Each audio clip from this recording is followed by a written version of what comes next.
ప్రభునామంన అందరికీ శుభములు, వందనమన్నతులండి. ఈరోజు మనము పాపము అని అంటే ఒక్క ధ్యానాంశముగా అంటే ఒక చిన్న వర్డ్గా క్లుప్తంగా మనం ధ్యానాంశం చేసుకుందాం. అయితే విశ్వాసులమైన మన జీవితంలో మనం చాలాసార్లు కూడా మనం అనుకుంటూ ఉంటాము, నేను కరెక్ట్గానే ఉన్నాను కదా, ఆజ్ఞాతిక్రమమే పాపం అని దేవుని వాక్యంలో సెలవిస్తుంది. అయితే మనం అనుకుంటూ ఉంటాము, నేను ఏ ఆజ్ఞను మీరట్లేదు కదా, నేను ఏ పాపము చేయట్లేదు కదా, నేను ఒకవేళ చిన్న అబద్ధం ఆడినప్పటికీ దానికి పశ్చాత్తాపడుతున్నాను కదా, నేను కరెక్ట్గానే ఉన్నాను కదా అని మనం అనుకుంటూ ఉంటాము. ఆజ్ఞలన్నీ మనం కరెక్ట్గా నెరవేర్చినప్పటికీ చేసినప్పటికీ మనలో దోషారోపణ ఉండక మానదు. ఎందుకనంటే అది దేవునికి దూరముగా ఉండడము పాపమే. ఆయన చెప్పిన పని మనము చేయకపోవడము కూడా పాపమే.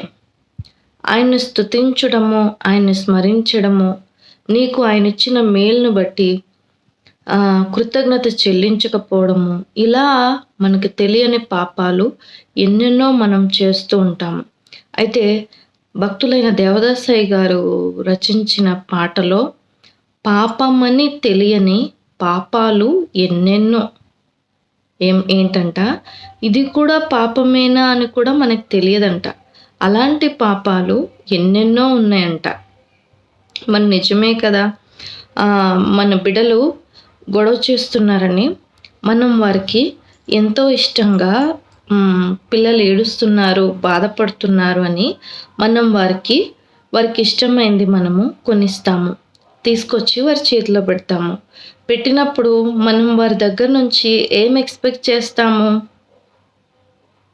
ఇక నుండైనా నేను వాడికి కావాల్సింది ఇచ్చాను, ఇక నుండైనా నా చెప్పిన మాట వింటాడేమో అని మనము ఎక్స్పెక్ట్ చేస్తాము. నేను అతనికి కావాల్సింది నేను అతనికి ఇచ్చాను కదా, వానికి ఇచ్చాను కదా, ఇంక నుండైనా నా దారిలో నడుస్తాడేమో అని మనం ఎలాగ ఎక్స్పెక్ట్ చేస్తామో ఆయన కూడా అలాగే ఎక్స్పెక్ట్ చేస్తారు. కానీ మనం ఏం చేస్తూ ఉంటాము, ఎంతసేపటికి మేము ఇల్లు కట్టుకోవాలి నాయనా, మా బాబుకు పిల్ల అవ్వాలి నాయనా, మా పాపకు పిల్ల అవ్వాలి నాయనా, పిల్లలు పుట్టాలి, ఇంతసేపటికి ఆయనను మనము ఒక అవసరమైన వస్తువులాగా, లేదు అడిగినవన్నీ ఇచ్చేవానిగానే మనము చూస్తాము. కానీ ఆయన మనకు నిజమైన తండ్రి అయి ఉన్నారని, మనకు ప్రాణం పెట్టి ఆయన మన కోసం ఆయన ప్రాణం పెట్టి మనల్ని కొనుక్కున్నారని మనము గ్రహించము.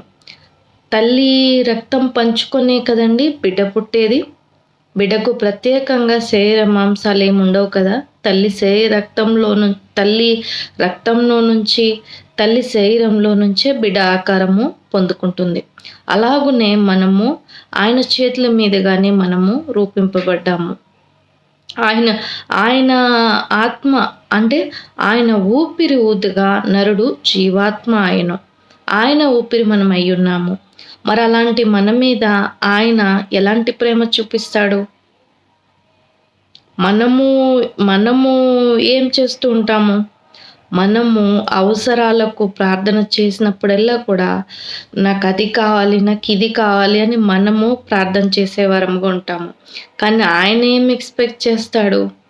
నీ హృదయాన్ని ఆయన ఎక్స్పెక్ట్ చేస్తాడు. మరి నిజమే కదండి. దేవుడు బోధించేటప్పుడు, ప్రభువు బోధించేటప్పుడు ఆయన అన్నారు, ఎవరు ఎక్కువ కానుకలు ఇచ్చారు, ఎవరు దేవునికి ఇష్టంగా ఉన్నారనంటే, నేను అంతా మంచి చేశాను, నేను ఆజ్ఞాతిక్రమం ఏమీ చేయలేదు అని ఒక సుంకరనంటే, మరొక ఆయన ఒక భక్తుడు అనంటే, మరొక అతను వచ్చి దేవా నేను పాపిని అని హృదయపూర్వకంగా ఆయన దగ్గర పశ్చాత్తాపడిన వాడే నిజముగా సమాధానముగా వాడు సంతోషంగా వాడిని గృహమునకు చేరతాడని దేవుని వాక్యం సెలవిస్తుంది. అలాగునే మనము ఎంతగానో మనల్ని మనము సరిదిద్దుకోవాల్సింది ఉందండి. ఇది పాపము, ఇది కూడా పాపమే నాయనా అని మనము అనేవారముగా ఉండకూడదు. కానీ దేవా, ఏవేవైతే ఉన్నాయో నాకు తెలిసి కొన్ని, తెలియక కొన్ని, ఎన్నైతే నేను చేశానో వాటిని అన్నిటినీ కూడా క్షమించి నీ ప్రేమతో కొట్టివేసి నీ రక్తంతో కడిగి పవిత్రపరచు తండ్రి. నీకు నాకు అడ్డముగా ఉన్నదేదో ఏ ఒక్క ప్రతి పాపమైనప్పటికీ తీసివేయి నాయనా అని నీ హృదయాంతరంగమును ఆయన సన్నిధిలో కుమ్మరించే వరముగా ఉండాలి. మన మనస్సు ఆయన తట్టు చూచేదిగా ఉండాలి. అప్పుడు నీవు ఆయనతో సన్నిహితంగా ఎదగడము ప్రారంభిస్తావు. ఆయనతో స్నేహాన్ని, ప్రేమను పొందుకోగలుగుతాము. అస్సలు ఆయనంటే ఏంటో అప్పుడు నీకు అర్థమవుతుంది. కనుక ఈ లోకంలో ఉన్న వాటిని అవసరతలు అవి ముఖ్యమే కాదనను, కానీ అదే నీ లైఫ్ కాదు. నీకేవి అక్కరగా ఉన్నావో అవన్నీ ఆయనకు తెలుసు. ఇంతకుముందు కూడా చెప్పాను, మొదట నా రాజ్యమును నా నీతిని మొదట వెతుకుడి, అప్పుడు అవన్నీ మీకు దొరకనని అన్నారు. ఆయన ఏ మాట అయితే చెప్తారో, ఏదైతే ఆయన నువ్వు ఇలా చెయ్యని చెప్తారో మనము దానికి శిరస వహించి మనము చేయుటకు పూనుకోవాలి. అది చేయుటకు మనం పూనుకోకపోతే ఆయనలో మనం ఆనందించలేము, సంతోషించలేము. మరలా కన్నీరునే మనము చూస్తూ ఉంటాము. ఆయనలో మనం పరిపూర్ణంగా మనము మన పొరపాట్లు మనము లేకుండా ఆయన యందు భయభక్తులు కలిగి మనము జీవించినట్లయితే విజయాన్ని మనం చూస్తాము. నిజమే కదా? దావీదు గారు ఒక్క చిన్న రాయితో గొలియాతును జయించారు. ఒక్క చిన్న రాయి.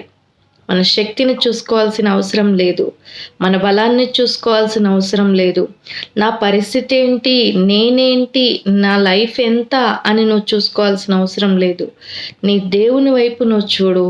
ఒక చిన్న రాయి అయినప్పటికీ నీ పరిస్థితులన్నిటికీ జవాబు చెప్పేదిగా, సమాధానం చెప్పేదిగా, జయించేదిగా మారుతుంది. అంటే ఒక రాయిని కూడా ఆయన బిడ్డను గెలిపించుకోవడానికి ఆయన వాడుకున్నాడు. అలాంటి గొప్ప దేవుడు. కనుక మనము లోకంలోని వాటిని పక్కకు పెట్టి నేరుగా తండ్రి వైపు చూద్దాము, పైకి చూద్దాము, పై స్థానంలో మనం ఉందాము. అటువంటి ధన్యత భాగ్యము ఆయన బిడ్డలైన మనకందరికీ ప్రభువు దయచేయును గాక. ఆమేన్. Praise the Lord. May God bless you all.